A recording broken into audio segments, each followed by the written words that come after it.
It's two dudes with attitudes, a wrestling podcast with your boy Ryan enjoys wrestling and MWO. And we are so happy you are tuning into our AEW edition. We're going to talk all things Collision, Dynamite. We're going to do some true or false.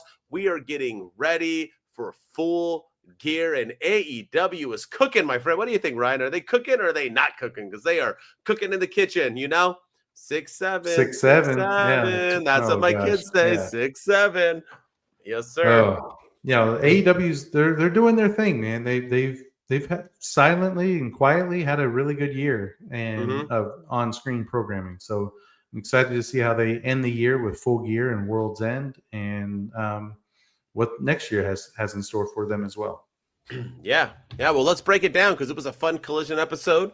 We're going to talk about two things, and we had a man who defended his title at a PLE or pay-per-view. Excuse me, I just did the WWE audition, and he did not come out at Dynamite. He waited to talk at Collision, and this is something AEW has done for a long time. Everyone, Swerve won the championship for the first time, becoming the first African-American champion in AEW, and they had him debut on Collision. Weird.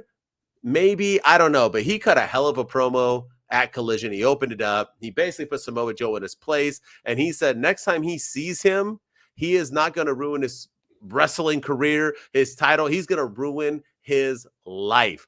I love this Hangman. I love when Hangman gets fired up, and for whatever reason, I don't know if it's the redneck look, the cowboy shit, the vibe, but it looks like he would ruin your life. I dig it. I liked it all, and it built up nicely for a rematch, which we'll talk about come Dynamite. But nonetheless, great stuff. And especially because this could have been on Dynamite the week before, saving it for Collision. Bravo. It worked. It did. Yeah, it was the highlight of Collision for me Mm-hmm. this week in particular, and the thing I liked about it too was he was not only was he calling out Samoa Joe, but he was also calling out Powerhouse Hobbs and Mm-hmm. Shibata as well for just being the lackeys to what Samoa Joe wants and doing everything his way, and it was just a really good promo from Hangman Page, and I was glad that they moved it to Collision. It made sense. I thought last week's episode of Dynamite, as good of an episode as it was, it felt a little crowded with everything going Mm-hmm. on, and now you save it and Mm-hmm. you make us wait for Collision, and it was a good way to get people to tune in for sure. And yeah, I like this promo. This was definitely a really good, probably his best promo since he's been champion with Hangman Page. I really dug it. I agree. Well said. It was one of his better ones, and it built up to which we'll talk about at Dynamite. But something else we had. The Young Bucks need some money. They are poor, Ryan. They have no money. They don't make money in AEW. Everything they made in EVPs, one of the twins went ahead and wasted it all away in gambling. They have no idea what they're doing. And so Tony Khan gave them one more chance by putting them with FTR. Here they are. And we had Jurassic Express and Jet Speed versus the Young Bucks and FTR for $400K, which is $100,000 each, I'm assuming, or 400. No, it's $100,000 each because it was one duffel bag. But Jurassic Express and Jet Speed win, obviously. Young Bucks lose again. FTR took the dive. They took the pinfall, which we'll foreshadow later on. But what say you? This was a fun match. It was good. It was exciting. But I was shocked to see FTR lose in this moment. Now watching Dynamite, I see why. But at this moment, I was like, wow, we had FTR take that L. It was kind of shocking to see that, but we knew Jurassic Express was going to win again. They're not going to lose, dude. The end about Yeah. that, right? Yeah. Yeah, we knew that Jurassic Express wasn't losing. If anything, I thought maybe Jet Speed would take the pin, Mm-hmm. Mm-hmm. and that's how Jurassic Express would be protected. Or like Nick, the Young Bucks have been losing everything lately, so I thought maybe one of them would lose. But for FTR, when they've been cooking. They won their match at Wrestle Dream just the week before in the match that opened the show but didn't open the show but did open the show. It's supposed to close the pre-show but open the main show, and yeah, they won that, and so they were really cooking. For them to take a loss there Mm-hmm. on a random episode of Collision felt very strange in my opinion. So and I really thought that maybe, just maybe, we were going to get the return of Christian Cage and Adam Copeland. We finally had the young Oh, we had FTR in the same spot with Jurassic Express, and they all have history with each other, and Christian Cage and Adam Copeland. So I thought, like, they're all in the ring at the same time.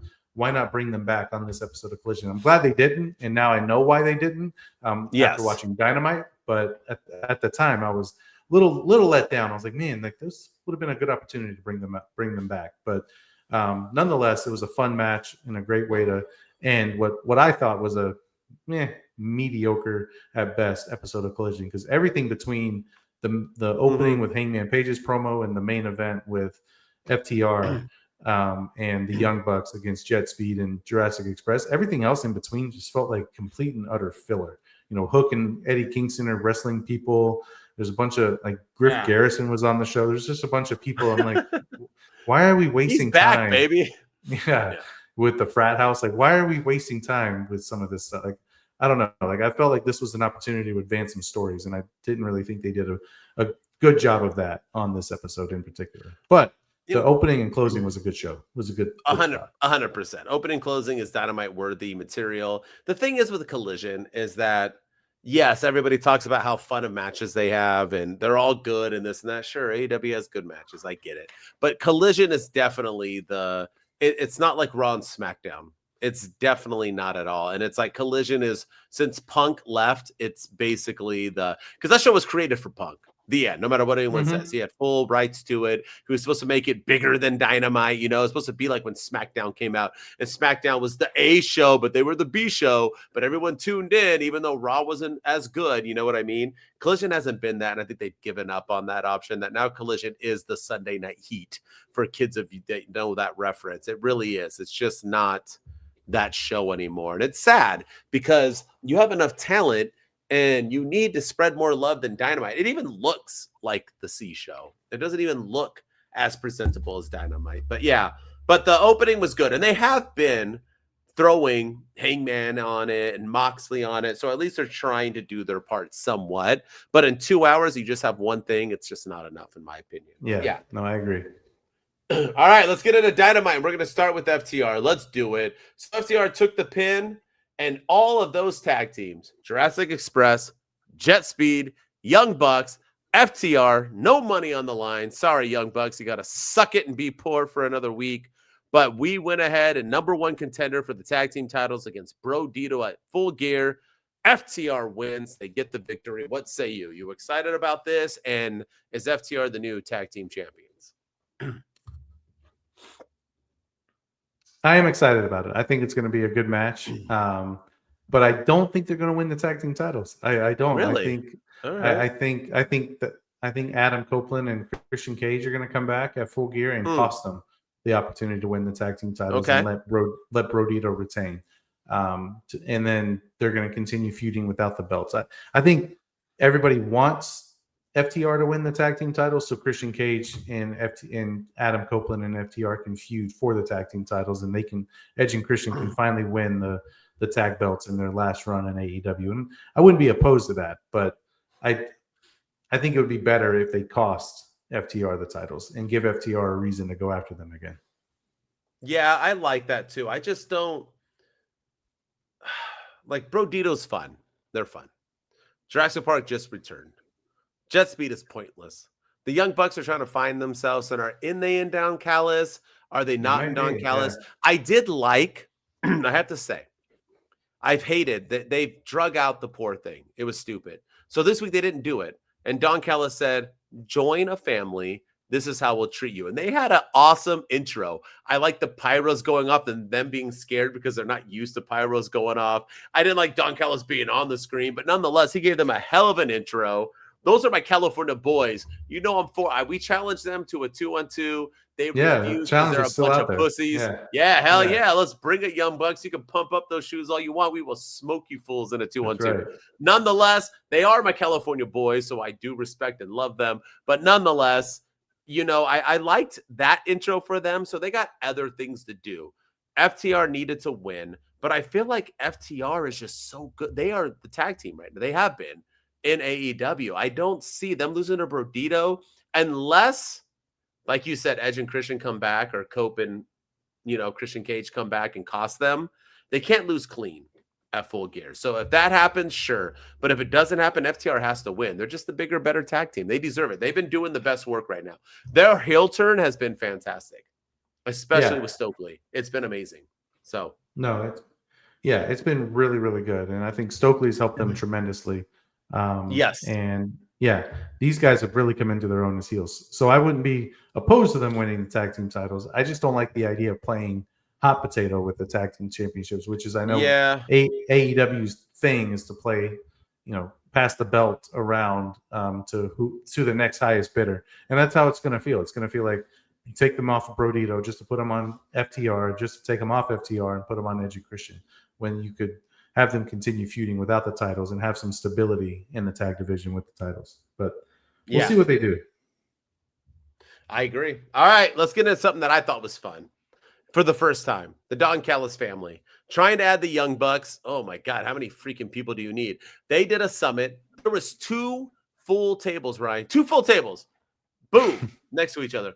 Filled with guys. They got wrestlers I can't even name right now. That's how many people they got. And they introduced a fantastic artwork that you need to go back and watch, because there was so many abs that Ryan needed to just get a second look of all that juicy manness going on in that picture. I don't know why Fletcher was in the middle. I'm sorry to break it to you, but other than Moxley, Okada is the second biggest star in AEW. It's not even close. It's Mox, Okada, everyone else. And that includes Hangman, who I love. But I'm sorry, Kyle Fletcher did not deserve to be front and center. But it is what it is. Okada, Takeshita were on the side. They had all the other guys. Obviously, they were all six-packed up. But they were having a little summit. Kyle Fletcher was talking about the rules of being in the Don Callis family. Takeshita came out. They got in each other's. You know what I love about Okada?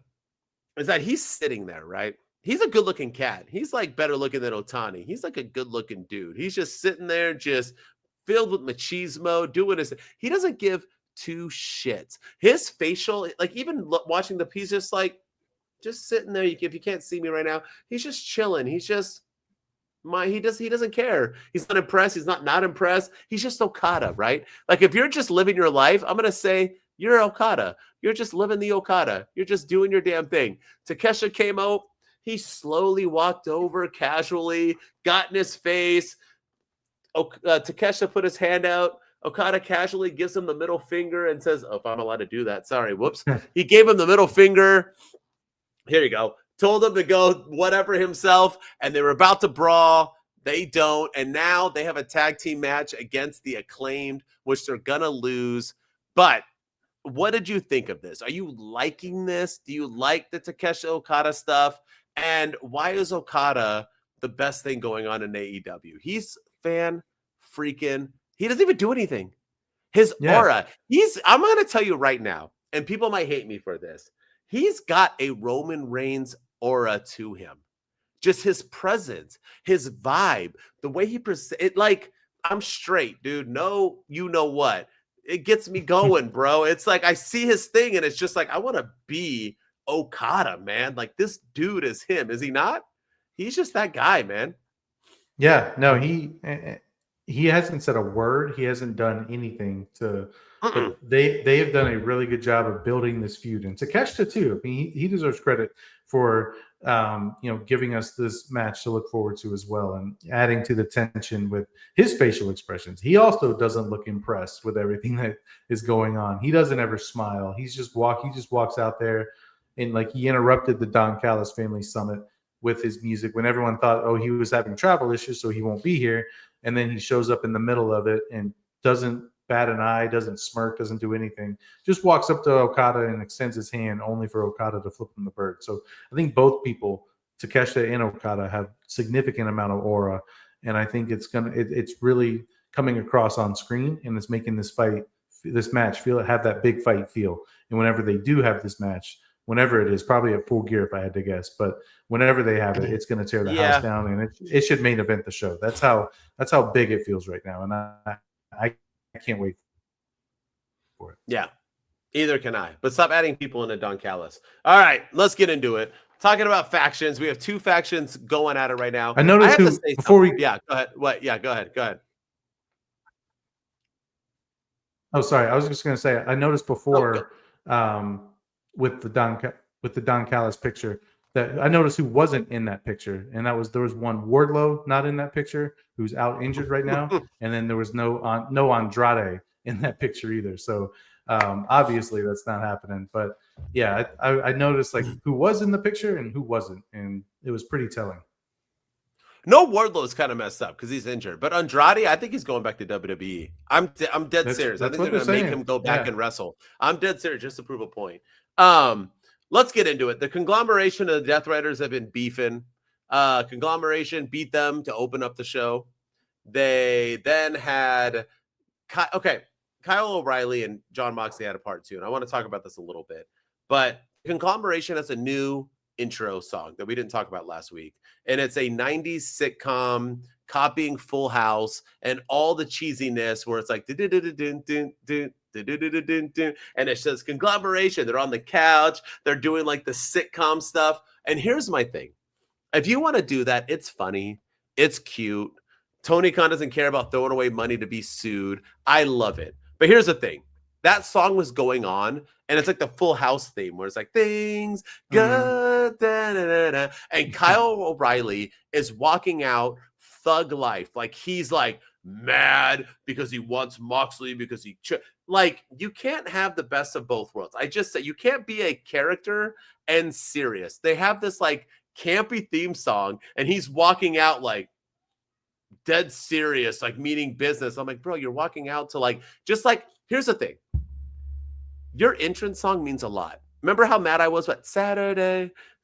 You can't have, yeah, it is. But you can't have like, I'm so excited. You can't have like, when the Death Riders come out, what's their song? It means business. Roman's song means you have to. If you're a Orange Cassidy coming out to Conglomeration, makes sense. He's a character. R-Truth coming out to the collab, that makes sense. He's like but you can't try to be like serious. But nonetheless, they wrestled, they did their thing. I want to tell you, last week you told me how much you liked it. That Mox surrendered the tap out, and that's where they're going. And I kind of disagreed with you. I liked it this week. They did it again. They had a double count out, and I do like it because Moxley is the best thing in AEW.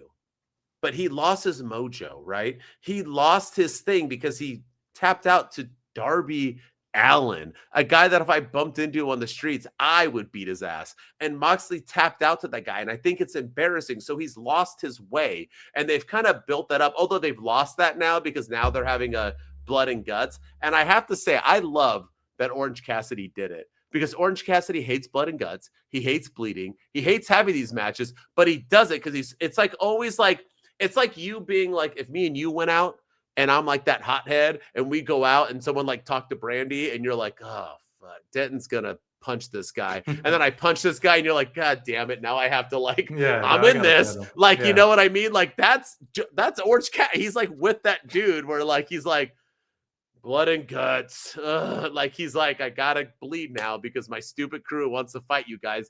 I loved all that. And then with that sex, I want you to talk. Megan Bane lost her tag team partner due to an injury on her shoulder. I think it was shoulder, right? And so she was like, I still want to be in the tag team tournament. I got no one. Marina Shafir walked in, basically made out with her and said, we're doing this.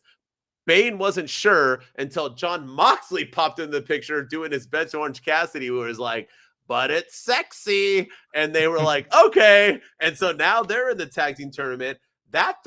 They're the favorites now, right? And you can answer after, but they have now, like, they probably had a winner, and now they're telling those girls, sorry, you're not going to win. It has to be these girls. What say you about everything? Do you like the Death Riders Conglomeration? Do you like Blood and Guts again? Do you like Bane? And like, you got a lot to talk about. Let me hear it. Yeah. I mean, I feel like if you're going to have Blood and Guts, it makes sense now why Darby Allin and John Moxley continue their feud after Wrestle Dream, after making him quit.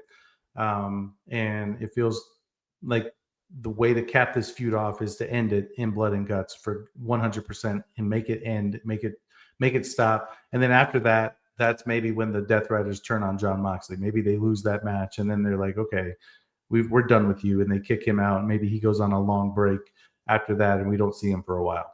But yeah, the only thing I don't like about this is Mark Briscoe. And I can't get into his gimmick. I can't get into him talking. I can't get into his thing. But like this week he wants to fight the Death Riders in Blood and Guts. But last week, wasn't he challenging Kyle Fletcher for the TNT Championship and was like, I just want one more match? Like, wasn't he just going after Kyle? Like now he's like, okay, I guess I'm not getting my one more match. So now we're gonna go and we're gonna bust your ass inside blood and guts. Like I'm just like, dude, like I don't know. He sounds like the Tasmanian devil whenever he speaks, and he's the worst. Can't get into him. So it's that whole thing didn't make any sense. Last week he's feuding for one title, and then this week he's in a completely different feud. Like he's just been thrown in it all of a sudden. I know he's had beef with them before, but it just feels like they needed a guy. So let's get Mark Briscoe involved.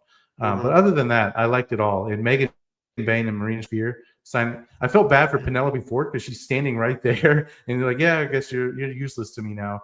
Did you see her afterwards? She was legit sad. She was like, yeah, like she's like looking at her arm, her hand, and stuff, and like they're like, "Okay, well let's go win this," and then they like walk off together, and it's like, "Oh man, that felt bad for her."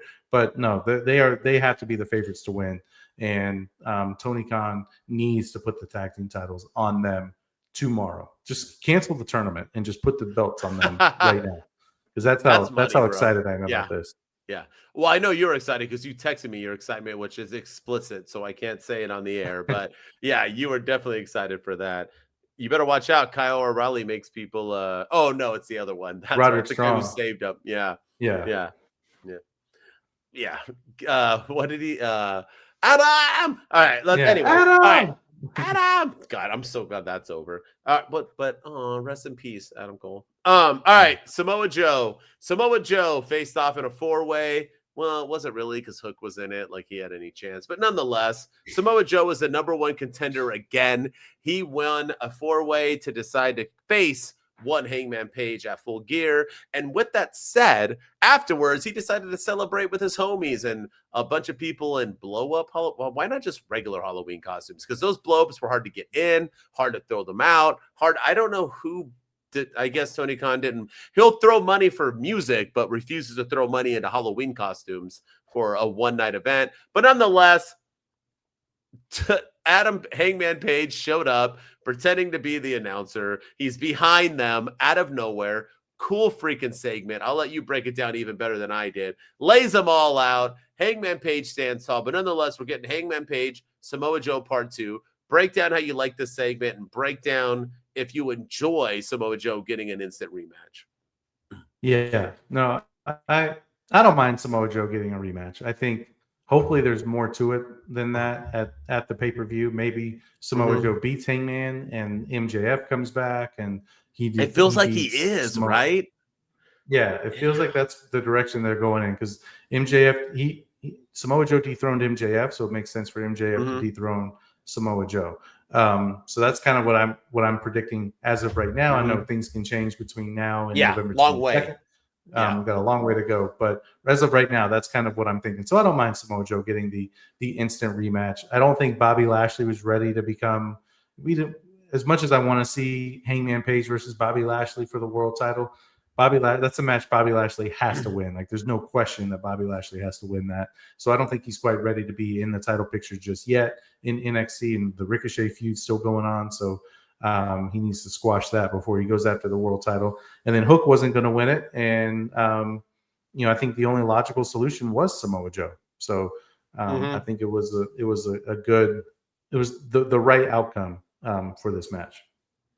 I Ricochet, agree. Yeah, Ricochet wasn't going to win. No, and the thing with Ricochet is that he kept doing the same flip that he does every single time. And Bryan Danielson was like hype, like, do you see Ricochet in this match? I'm like, he's doing the same freaking flip every single time. Over and over. I don't know. I like Ricochet, and I'm starting to like him more in AEW, but that match wasn't it. I thought Bobby Lashley looked great. I'm sad that Bobby Lashley lost. I would love to see these people get a chance. But yes, Samoa Joe should have won. And I love the Hangman Page thing where he came out and then clotheslined him, Oh, I did surprised too. as the guy. So well done, so great. Kudos to Tony Khan. What a way to end it. I just loved it all. It was really, really good. And I'm excited for it. But all signs point to Samoa Joe winning. You get an instant rematch. You usually don't lose back to back. It's very, I'm not saying he won't, but it's smelling like a Samoa Joe victory. Yeah, no, I think so. And that segment to close out the show was fantastic. Hangman Page, like I had to ask you, I was like, was he doing like who was talking as Tony Schiavone? Was Tony Schiavone actually talking It's when Hangman 100%. Page I was in think the so. ring? Like he was like lip syncing to what Tony Schiavone Mhm. was saying? Did he have like a Mhm. voice recorder? Because he made sure to mention that, This full isn't gear is Scream. He didn't have a yeah. voice record. Or like, did he have like a Hello, recording Sydney. of Tony Schiavone's voice? And because he made sure to mention like No. that's cowboy shit, and like Yeah. I'm telling you, they yeah. only recorded the ring, bro. Like Tony Schiavone was still standing. I think everyone enjoyed it but the live audience. I think they were like, Tony Schiavone's right there. I think that was straight There like was for the camera only. Yeah. There was one scene where they panned away and they showed the Adam Page Tony Schiavone like with like his back to the camera, and you just saw the back of his head. And like rewatching it, I was like they really duped me the first time I watched it. I was like, oh my gosh, like Yeah. Because you're not but expecting it. Yeah.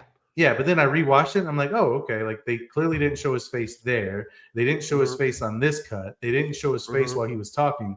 And then so yeah, it was really well done. That was AEW deserves a lot of credit for that. And then Hangman Page pulling off the mask and revealing himself, and the Samoa Joe's facial expression sold it. Like everything about it was beautiful. I loved it.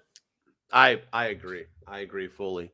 All right, that was it. That was our AEW weekend review for October 25th, the week before Halloween, before we all go trick or treating. It was a good AEW. You're doing great. We're loving it. The two dudes support you all. Now let's get into it. It is time for one of our most favorite segments, True or False, where we're going to give each other a few or two actual statements or segments or predictions or whatever, and we have to say if we think it's true or false. We get a little help from some people as well when we make our predictions. So it's exciting. And we always start off with Ryan. Ryan, what's your first one? Hit me with your best shot. Let's go. All right, let's go with this one. True or false? Okay. Megan Bayne and Marina Mm. Shafir will Yes, please. win Oh. the women's tag team championships in AEW. Oh, it has to be true. True all day, every day. Oh, it's true. It's damn true. For one, it gives me something for my bank. It helps me out. I love what I'm talking about. They just no, but honestly, you're not gonna randomly. I truly do. This I'm being honest. I think they had like the whole Julia Hart crew winning. I think that was like they're like, all right, we're gonna go with them. And I think when this happened, they were like, "Ruh-oh," and we're like, "Nope." That was my Scooby Doo impression. Ruh-oh. Ruh-roh, Like, Shaggy. Yeah. ruh-oh. Yeah, ruh-oh. And they were like, who can we pair with Bane? Because she's money. And they put Marina Shafir, and it's like, no, they're gonna win now. And I think they are gonna win. So I'm gonna go true. I don't think it was the original option, obviously, but I think sometimes shit happens. You gotta make an audible, and this is their audible, and I think it'll work actually. Because I don't think we're Yeah. gonna get Mercedes Moné and Athena. I think they're gonna bicker, and that's gonna lead to a match between the two of them. Yeah. I think it'll come down to I don't have the brackets in front of me. I can't remember who's on which side of the brackets. But I don't have the it'll side. be No, but I think it'll be Megan Bayne and now Marina Shafir against Tony Storm and Mira Shirakawa in the finals. And I love that. wow. I love Oh, that all right. final. And the All reason right. why I say that is because we got to see Tony Storm without the title. And Tony Storm going up against the Death Riders, because like that's bound, and with Marina Shafir, like sign me up for that as well. And then of course Tony Storm going up against Megan Bayne, sign me up for that as well. So if they're on the same, if they're on opposite sides of the bracket, then they need to meet in the finals. And I think Megan Bayne and Marina Shafir should 100% win. All right. All right. I agree. I agree fully. All right. I'm gonna hit you with a good one. You ready? Yes, sir. Bring it on. All right. True or false? Takeshita leaves the Don Callis family and turns babyface after this whole him and Okada. Everyone's saying the opposite. After this past week, I'm thinking Takeshita. What do you got? True or false? Takeshita is the leaving and the babyface. Oh, it's true. I turned you. I think so. I think as great as Okada is, I think he's better as a heel, and I think he's better in the Don Callis family, letting Don Callis speak for him.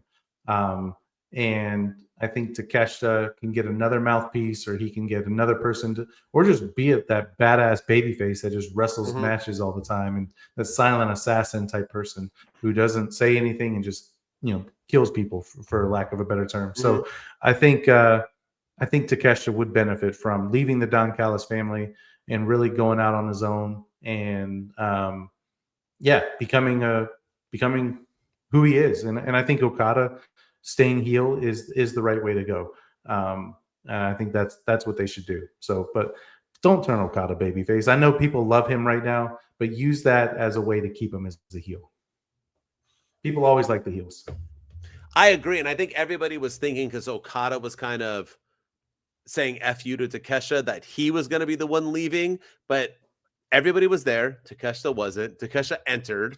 Okada basically said, go F yourself. That's villainous. I think it's Takeshita, and I think Takeshita wins and defeats Okada in the future. I think this is going to be a Takeshita double champ. I think this is the Takeshita signing moment, and Okada doesn't care because he is that dude, and he will be one of the ones next in line for the heavyweight championship. So I think this is moving on to bigger and better things. So yeah, I think it's true as well. Oh, Takeshita leaves and he becomes a babyface. I think they're going to kick him out. It's damn true. Yeah, no, I love it. I love it. It is. All right, what's your last one? Hit me with a hard one. Come on.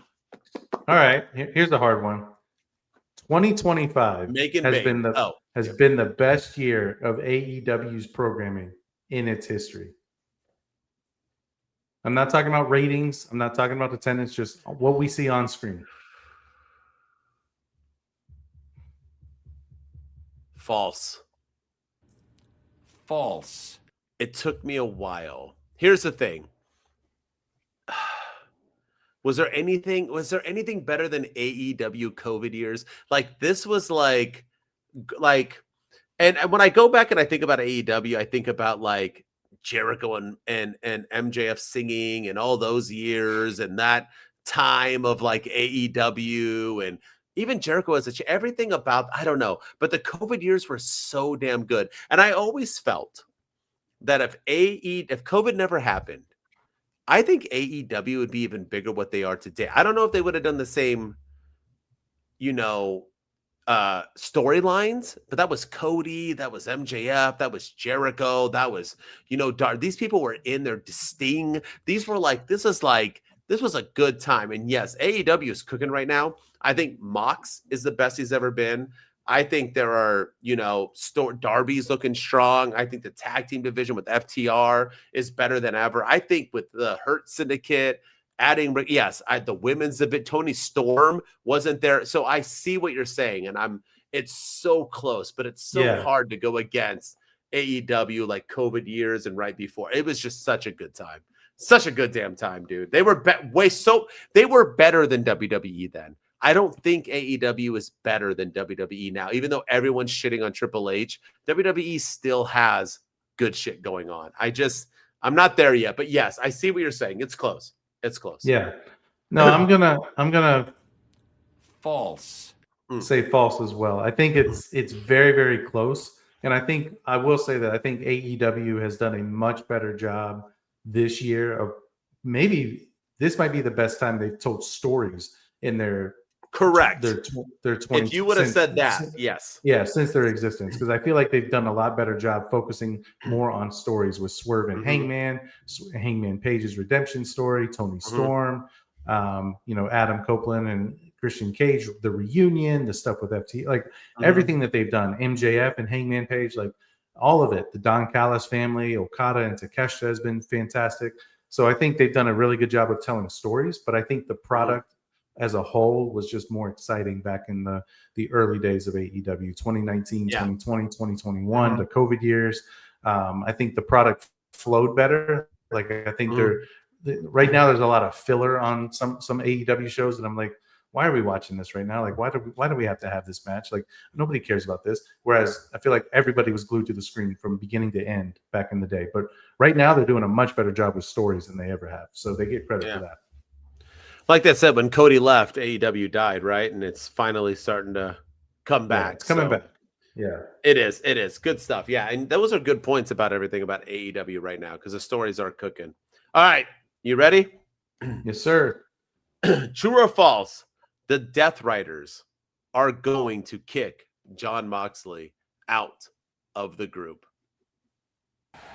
Oh, it's true. It's damn Woo! true. All right. Tell me when, too. I want it. Let's go. I think it happens after Blood and Guts. I think Blood and Guts happens. I think the Death Riders lose. I think Jon Moxley is the reason that the Death Riders lose. And I think they realize, okay, you almost tapped out to Kyle O'Reilly of all people. You got double counted out by Kyle O'Reilly of all people. You quit to Darby Allin of all people. You lost the World Heavyweight Championship to Hangman Page after keeping the title on hostage in a briefcase for that entire time. Like, what good are you to us? We kicked Daniel Bryan out of the group because he couldn't get the job done anymore. We've kicked people, like he just didn't have it anymore. You took Darby Allin's title shot because he wasn't ready, and now here he is beating you. So I think he's gonna cost them the match inadvertently. Like, he's gonna lose, or he's gonna get pinned, or he's gonna bleed.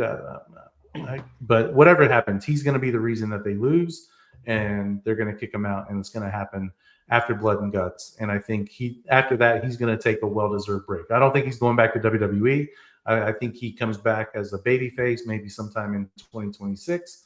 And we get the old school Jon Moxley with the Wild Thing entrance and everything like that. I forgot about that entrance. Okay. So then who's the leader of the Death Riders? Claudio Castagnoli, the MVP of the Death Riders. Whoa, not Daniel Garcia. Okay. No, he's not ready. But Claudio is. All right. I agree with you. I'm going to say true. I don't think it's soon, though. I think it's, go ahead. It's true. It's damn true. I think it's going to be a little bit later than Full Gear. I think he needs a couple more things, but I think that's where they're getting at, right? Unless they're doing a redemption story where he's going to like finally overcome his fear of submissions. I don't see that. I think this is the downfall of Moxley. And then I think he can finally take his gorgeous wife on vacation and go vacation in Pound Town and enjoy yourself and have some fun and take 3 months off and come back rejuvenated in WWE. I think it's going to be fantastic stuff. So yeah. So I say true. Yeah. Well, yeah, you heard me. You heard me. Do you remember Chris Jericho? You remember Chris Jericho? The Hall of Fame? I don't care about the Hall of Fame. I'll never go back to WWE. How's that turning out for you, Chris Jericho? Yeah, they all go back. I think Moxley's a lifer in it. I think Moxley and Tony Storm are like they're gonna ride with Tony Khan and AEW. You think so? You think so? You can only accomplish so much, and sooner or later, Tom Brady left the Patriots. It's gonna happen. I'm telling you, he will go back. You want to go in the WWE Hall of Fame? It is. I'm telling you, this is no knock on AEW. It is anyone who's in AEW now. I won't say will do that. But if you were a WWE guy who came over and you're a Hall of Famer who's not in yet, you were Christian, will go back to WWE. It is what it is. They want to go to the Hall of Fame. That's how you do it. Just is what it is. No, it's not a bad thing. No, it's just a thing. But I do think AEW Hall of Fame, bro. It's just, and if they did have one, it's not the WWE. The WWE Hall of Fame is the Pro Wrestling Hall of Fame. I'm sorry, it is. So it would be cool if Tony Khan did a AEW Hall of Fame and then had a building for it, because that's like the one thing against the WWE is there's no building. Yeah, they don't have one, huh? They don't have one. So Tony Khan should build one and call it the Pro Wrestling Hall of Fame and put Jon Moxley as the first inductee in, and like have an actual building. It would be Sting actually, but they have a TNA Hall of Fame and no one gives a shit about it. So but there's no building for that either. Like nobody goes. Like they need like an actual physical place for people to. But I think you're onto something though when you said that it's not going to happen soon, because I think right now like AEW needs Jon Moxley. because They MJF's do. not there, Swerve Strickland's Yep. not there, Swerve is missed. MJF Will is Ospreay's missed. not there. Yeah, they're Missed. like a lot of their big stars are not there. So I think they're going to wait for Mhm. them to come back, and then they'll turn on John Moxley because like they can't afford to lose him right now. I agree. All right. That's it. That's our true or false. And now let's get into our favorite segment of the week. The one we do every single week is our LVD and MVDs, where we do our least valuable, most valuable dudes of the week for AEW right now. And it doesn't mean we hate or love them. It means they're the worst or best booked of the week. Who's your LVD and why would you choose them? Why? Let's hear it. We got the same guy or girl? I'm going dudettes, and We don't I've have the got same. All right. girls, and I'm Girls. going with I like girls. Jamie Hayter, and Queen Aminata. Wow. Because Let's hear it. they won that match. They won that match last week where they got to pick their opponent, and they picked the Sisters of Sin. They picked Julia Hart and Sky Blue in the first round of the tag team title tournament. And what happens in the first round of the tag team title tournament?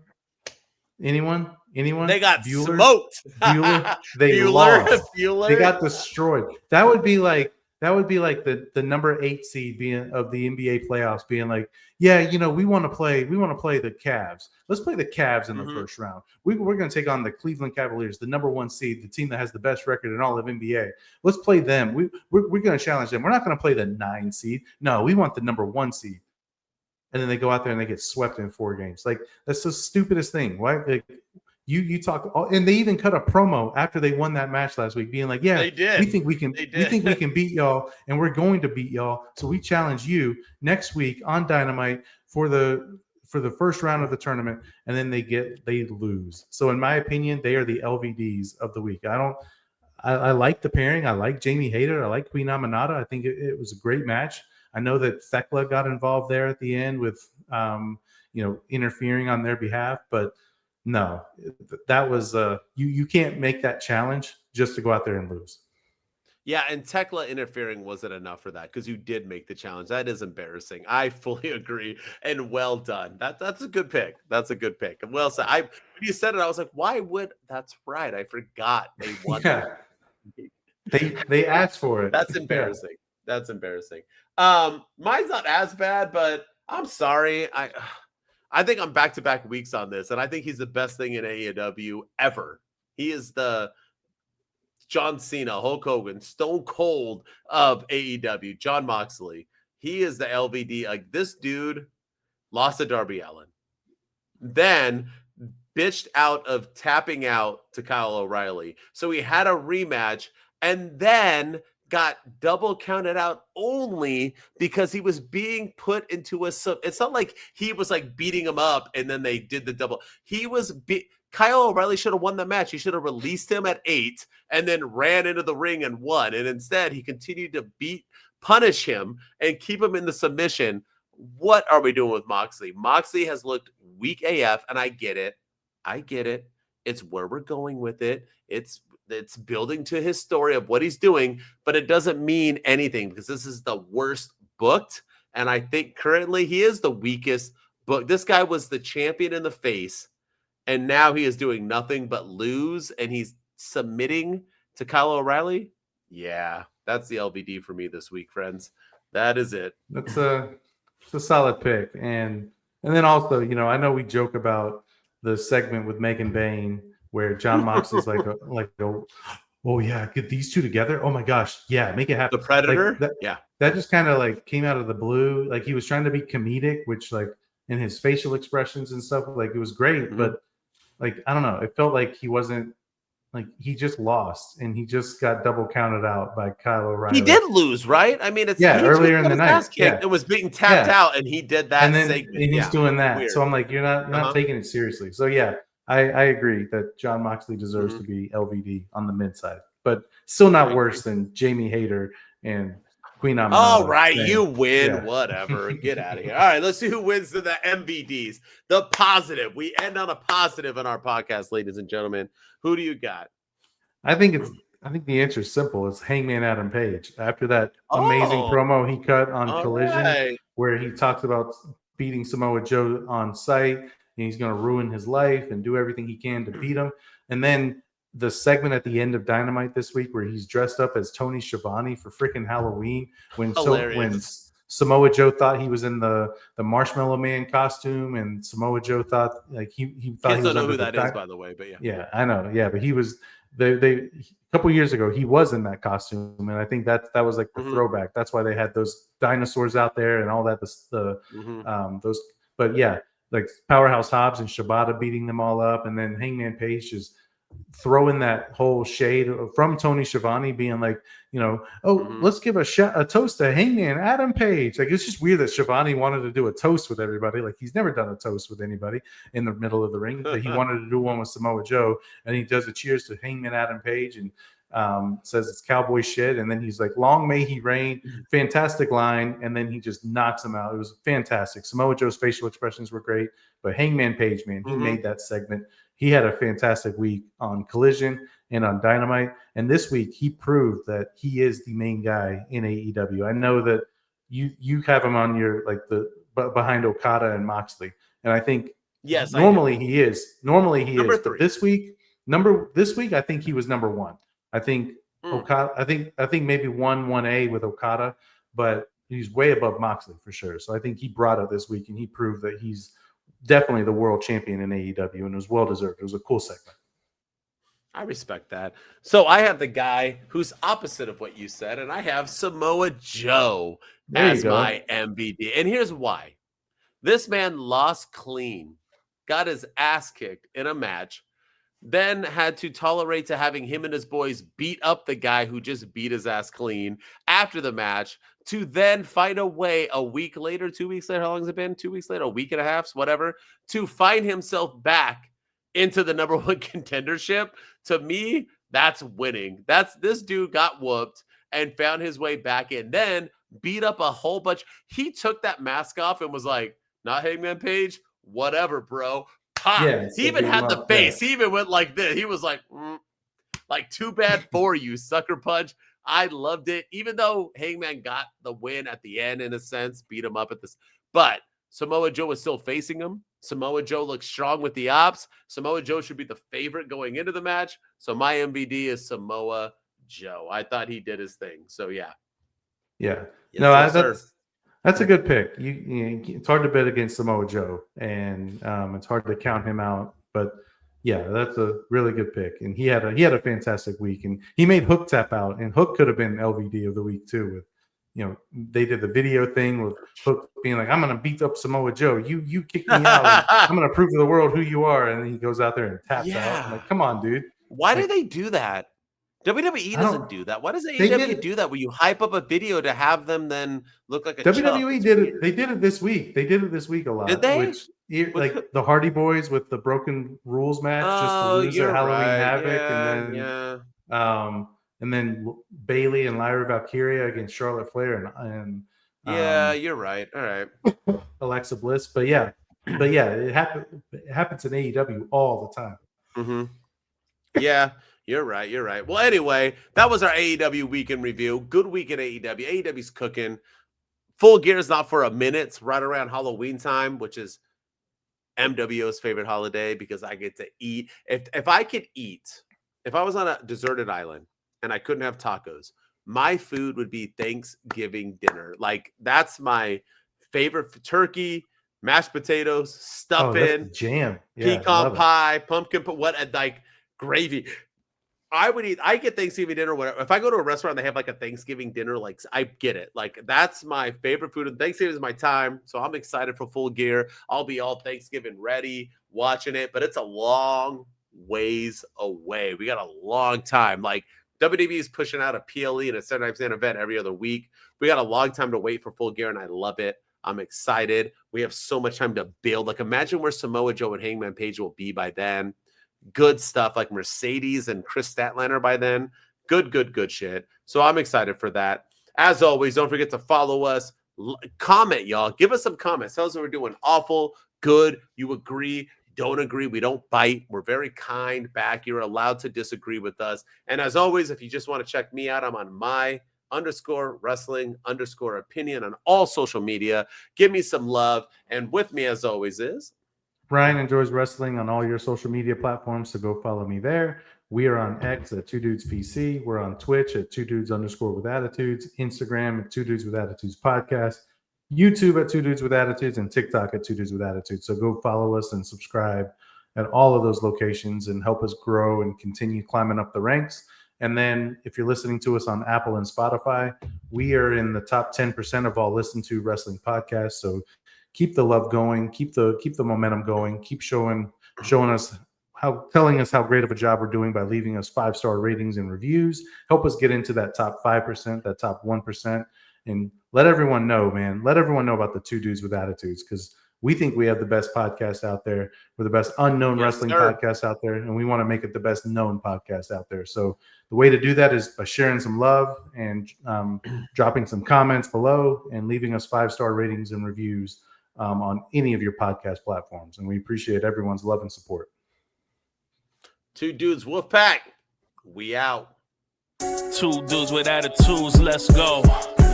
It's the two dudes and our attitudes ruthless, aggressively speaking, so let's do this. We're riding, didn't they here to get your attention? A 5-star broadcast, shit, start to the ending. Whether it's the E or it's all E, the two dudes with the attitudes that bring the heat.